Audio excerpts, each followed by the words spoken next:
I watched my own son hand out gifts to everyone in the room except me, and somehow that wasn't the moment that hurt the most. Christmas had always been my favorite day of the year. Even after my husband, Thomas, passed away 6 years ago, I still woke before sunrise, brewed a fresh pot of coffee, and baked the cinnamon rolls my family loved. At 68, traditions mattered more to me than expensive decorations or perfectly wrapped presents. They reminded me that love could survive loss if people chose to keep showing up. That morning, I polished the old dining table Thomas had built with his own hands almost 40 years earlier. The house smelled of cinnamon, roasted turkey, and pine from the fresh tree standing proudly in the corner of the living room. I adjusted the silver star on top one last time just as I heard tires crunch across the driveway. Daniel's SUV pulled in first. My son climbed out carrying several colorful shopping bags while his wife, Rebecca, followed behind with neatly wrapped boxes stacked in her arms. My granddaughter Emily skipped across the lawn wearing a bright red scarf and ran straight into my hug.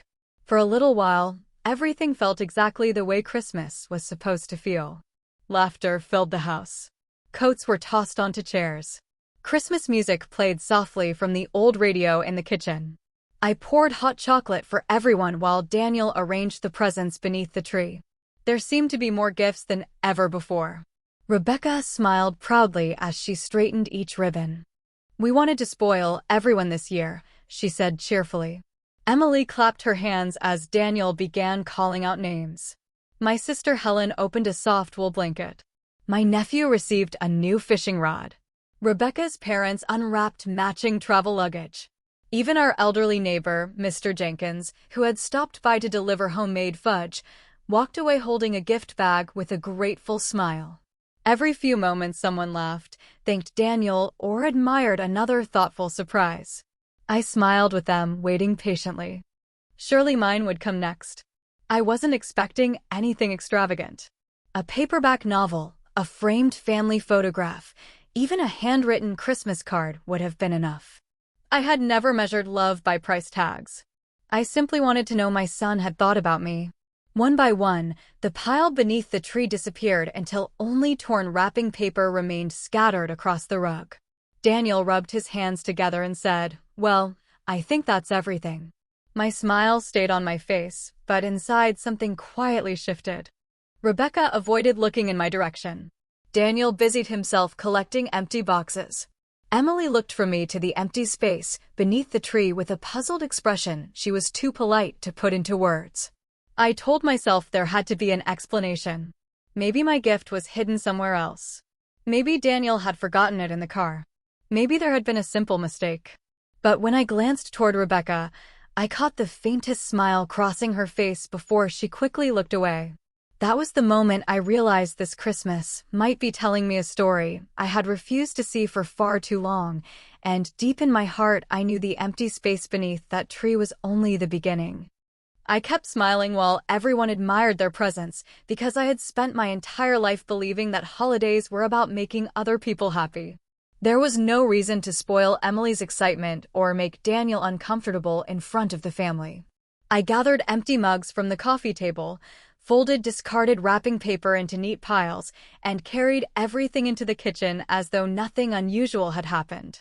The familiar rhythm of cleaning gave my hands something to do while my mind searched desperately for a reasonable explanation. Perhaps Daniel had ordered something that had not arrived in time. Perhaps he had hidden my gift somewhere else in the house as part of a surprise. I repeated those possibilities until they almost sounded believable. Yet every time I glanced through the doorway, I noticed Rebecca watching me for just a second before turning away to continue another conversation. It was a small thing, but I had learned over many years that families often revealed the truth in the moments they believed no one was paying attention. As I rinsed dishes beneath the warm water, another Christmas quietly returned to my memory. 2 years earlier, Daniel had promised to stop by on Christmas Eve because he knew I disliked spending the evening alone. I baked his favorite pecan pie and left the porch light on until nearly midnight. Around 10 o'clock, he called to apologize, explaining that plans had changed at the last minute. I believed him without hesitation. The following morning, I discovered photographs online showing a cheerful gathering at Rebecca's parents' house. Everyone had been there, including Daniel. I told myself there had simply not been enough time to visit both families. Then I remembered Mother's Day the year after Thomas passed away. Daniel mailed flowers with a short note that read, "Love you, Mom." I treasured that little card for months until Emily accidentally mentioned they had all spent the afternoon at a restaurant only 15 minutes from my house. Again, I defended my son. He must have been busy. Rebecca probably organized everything. There was always another explanation waiting for me because accepting the alternative felt too painful. Standing in my kitchen that Christmas afternoon, those memories lined up one after another like ornaments hanging from a tree, each one harmless on its own, but impossible to ignore together. I realized I had become very good at protecting other people from the disappointment they caused me. When I returned to the living room carrying a tray of fresh coffee, Daniel thanked me with a distracted smile while helping Emily assemble her new craft set. Rebecca complimented the cookies I had baked and asked if she could take the leftovers home. I nodded automatically. Nobody mentioned the empty space beneath the tree. Nobody asked whether I had opened my present. The silence itself became part of the celebration, as though everyone had silently agreed that my absence from the gift exchange required no explanation at all. Emily looked up at me with innocent confusion, opened her mouth as if she wanted to ask something, then glanced toward her parents and quietly looked back down at her new box of colored pencils. That tiny hesitation unsettled me more than anything else because children rarely hide what they think unless they have already learned that certain truths are not supposed to be spoken aloud. The house grew quiet after everyone left. I stood at the front window until Daniel's sport utility vehicle disappeared around the corner. Then I locked the front door and leaned against it for a long moment. The silence felt heavier than it had that morning. I collected the empty serving dishes, folded the Christmas tablecloth, and placed the remaining cookies into containers, preparing small packages to deliver to a few neighbors the following day. Thomas always believed that homemade cookies should never go to waste. Keeping that tradition alive somehow made the house feel a little less empty. The next afternoon, I carried a tin of cookies across the street to Harold Bennett, one of Thomas's oldest friends. Harold had lost his wife several years earlier, and every Christmas we exchanged homemade treats the way our families always had. He welcomed me inside with a warm smile, and before long we were sitting in his living room drinking coffee while an old jazz station played softly in the background. We talked about ordinary things at first, the unusually cold weather, Emily growing taller every year, and how quickly another Christmas had come and gone. Then Harold frowned slightly and said, "Daniel certainly outdid himself this year." I smiled politely and agreed that he had been generous. Harold pointed toward a handsome leather organizer sitting on the end table beside his chair. "He gave me this yesterday," said Rebecca. "Spent weeks making sure every gift was exactly right." I nodded without saying anything. Harold continued, completely unaware that each word settled heavily inside my heart. Rebecca even laughed about keeping a master shopping list on her phone because she did not want to leave anyone out. Those last few words echoed in my mind long after he spoke them. Not wanting to leave anyone out. I returned home before sunset, carrying the now empty cookie tin beneath my arm. After hanging up my coat, I found myself standing beside the Christmas tree once again. The lights reflected softly across the ornaments Thomas and I had collected over 4 decades of marriage. Suddenly I realized that I was no longer asking whether my missing gift had been an accident. Harold's casual remark had quietly answered that question. If Rebecca had carefully organized every present and proudly checked each name from a list, then my empty place beneath the tree could not have happened by chance. Someone had made a decision. Whether Daniel knew about that decision or not was something I still could not answer. That evening Emily called using the family video application to thank me for the cookies she had taken home. As we talked about school and her new art supplies, she hesitated before asking, "Grandma, did you like your surprise?" I looked at her gently and asked what she meant. Her small face filled with confusion.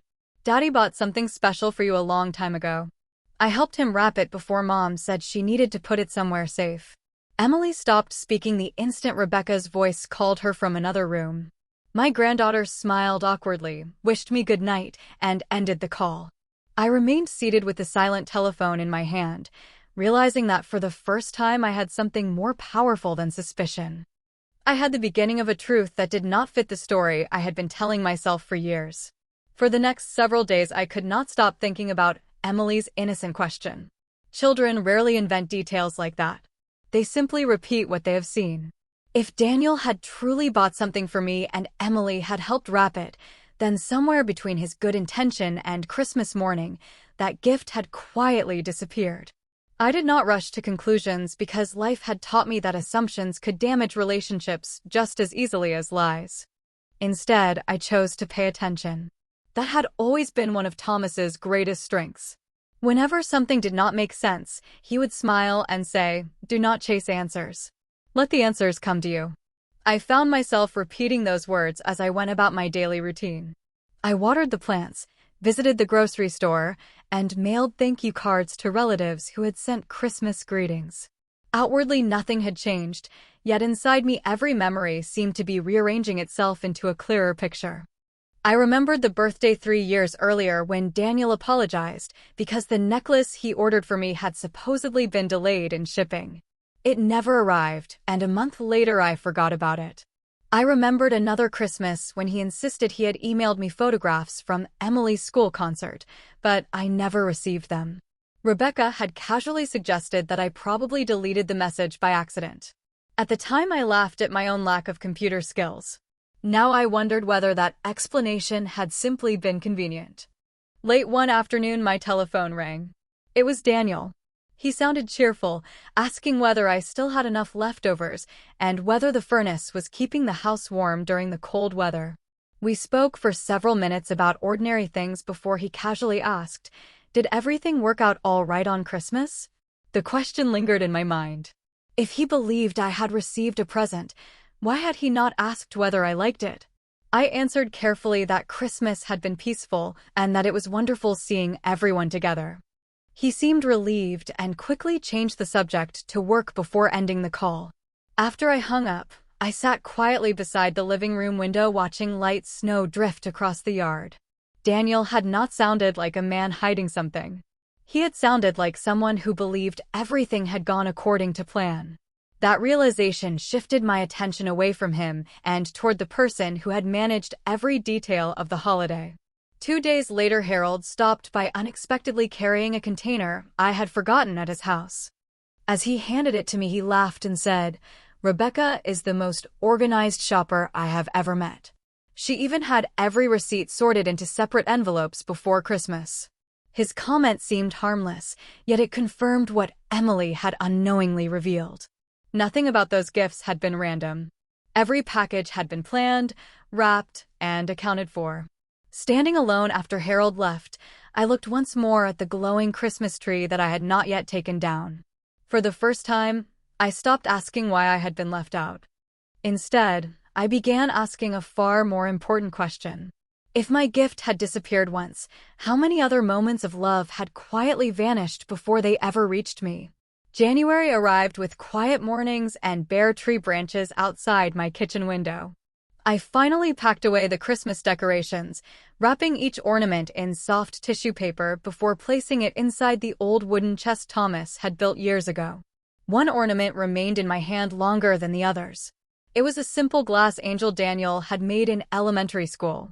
He had been so proud of it that he insisted we hang it at the very front of the tree every Christmas. Looking at it now, I realized that the little boy who once worried about whether his mother liked a handmade ornament had grown into a man who probably believed I had opened a beautiful present only a few weeks earlier. That thought stayed with me until an unexpected opportunity arrived. Emily had a winter choir performance at her school, and families were invited to attend.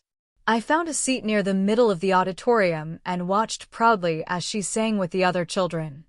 After the performance, parents and grandparents gathered in the hallway while the students collected their coats.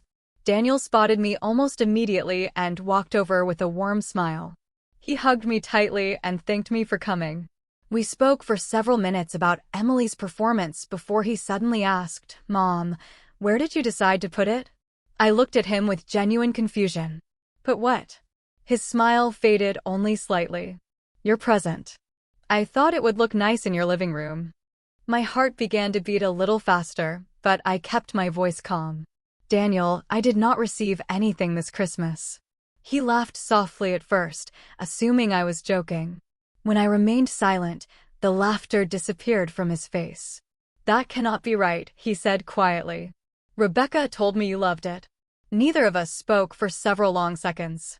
Children laughed nearby while families gathered for photographs, yet it felt as though the hallway had suddenly become very still. Daniel rubbed the back of his neck the way he always had whenever something did not make sense. "Emily helped me pick it out," he said. "It was the framed watercolor of the lake where Dad used to take us fishing. I thought it would mean a lot to you." I swallowed carefully, remembering Emily's innocent question during our video call. Every piece was beginning to fit together. I reached over and gently squeezed Daniel's hand. "I wish I could tell you where it is," I said softly. "But I never saw it." Before Daniel could answer, Rebecca walked toward us carrying Emily's backpack. She smiled naturally, asking whether we were ready to head home. Daniel turned toward her with a puzzled expression that I had not seen before. "Rebecca," he asked, "Mom says she never received the watercolor." For the briefest instant, something changed in Rebecca's eyes before her pleasant smile returned. "Oh," she said lightly, "there must have been some misunderstanding. I am sure we can figure it out later." She immediately suggested they leave because Emily looked tired. Daniel nodded automatically, but as they walked away, he looked back at me twice. It was not an angry look or an accusing one. It was the expression of a man who had just realized that two people he loved were telling two completely different versions of the same Christmas, and for the first time, he no longer knew which one to believe. The conversation at the school stayed with me for days, not because Daniel had questioned me, but because he had finally questioned something else. For years, I had watched him accept quick explanations without looking any deeper. This time was different. There had been a pause in his voice, the kind that appears only when certainty begins to disappear. I did not call him afterward. I did not send a message or try to defend myself. Thomas used to tell me that truth had a quiet way of finding people who were finally willing to see it. I decided to let that happen. 3 evenings later, my telephone rang just after dinner. Daniel sounded unusually serious. He asked whether he could stop by the following afternoon because he wanted to ask me a few questions. I agreed without asking why. The next day, he arrived alone. That surprised me more than anything else. Rebecca had accompanied him to almost every visit during the past several years. As soon as he stepped inside, I noticed he looked tired, as though he had not slept well. I poured 2 cups of coffee, and we sat at the kitchen table where he had done homework as a boy. For several moments, neither of us spoke. Finally, he reached into his jacket pocket and placed a folded receipt on the table between us. "I found this in the desk drawer at home," he said quietly. I unfolded the paper and immediately recognized the date. It was from 2 weeks before Christmas. Listed near the bottom was the framed watercolor of the lake where Thomas had taught Daniel to fish. My eyes rested on the words for a long moment before I looked back at my son. "I told you the truth," I said gently. "I never saw it." Daniel nodded slowly. "I know." Those 2 words carried more weight than any apology could have. He explained that after our conversation at the school, he searched the storage room in the garage, believing perhaps the package had been misplaced. Instead, he discovered several unopened gift bags, each labeled with names from different occasions over the past few years. Some contained birthday presents, others holiday gifts, and one carried my name written in his own handwriting. The watercolor was inside. He told me he asked Rebecca about the bags. At first, she insisted she had simply forgotten to deliver them. Then she said she had been waiting for a better opportunity. Later, she claimed she thought I already had similar items. Every explanation sounded different from the one before. Daniel stopped speaking and stared into his coffee. "None of it makes sense anymore," he admitted. I reached across the table and rested my hand gently over his. "You do not have to choose between anger and guilt today," I said. "Just choose honesty." He looked at me with the same uncertain eyes he had as a little boy whenever he was trying to admit a mistake. For the first time in many years, I felt that we were not speaking as strangers trying to avoid discomfort. We were speaking as mother and son again. Yet deep inside, I also understood that finding the missing gifts was only the beginning. The harder truth was still waiting for both of us, because once trust is quietly set aside year after year, recovering it requires far more than opening a forgotten package. A week later, Daniel returned to my house carrying a medium-sized box wrapped in simple brown paper instead of bright holiday wrapping. He stood quietly on my front porch until I opened the door, almost like the little boy who used to worry about admitting he had broken a window while playing baseball in the backyard. I invited him inside, and neither of us hurried to speak. The silence between us no longer felt cold. It felt honest. He placed the box gently on the dining table and slid it toward me. "This belongs to you," he said softly. I untied the ribbon and carefully opened the package. Inside was the watercolor painting of the little lake where Thomas had taught Daniel to cast his first fishing line. The artist had captured the early morning mist perfectly. Even the old wooden dock looked exactly as I remembered it. Tucked behind the frame was a folded envelope. When I opened it, I found a handwritten note from Daniel dated 2 weeks before Christmas. He had written that no matter how many years passed, that lake would always remind him that his father taught him how to fish while his mother taught him how to become a good man. My eyes filled with quiet tears, not because of the painting itself, but because I realized those words had been written before everything became complicated. They had always been true. Daniel sat across from me with his hands folded together. He told me he had spent several difficult days sorting through old boxes, forgotten receipts, and unanswered questions. The missing presents were only part of what he discovered.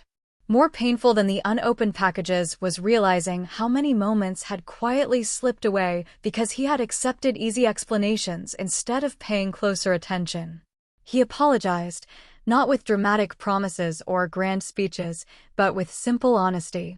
He admitted that he had been distracted by work, by routines, and by the comfortable belief that everything at home was fine because nobody complained.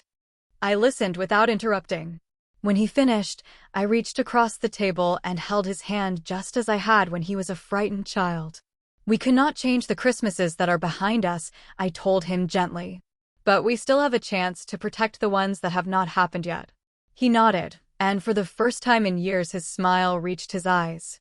Before leaving, he carried the watercolor into my living room and hung it above the fireplace where Thomas's favorite landscape had once been displayed.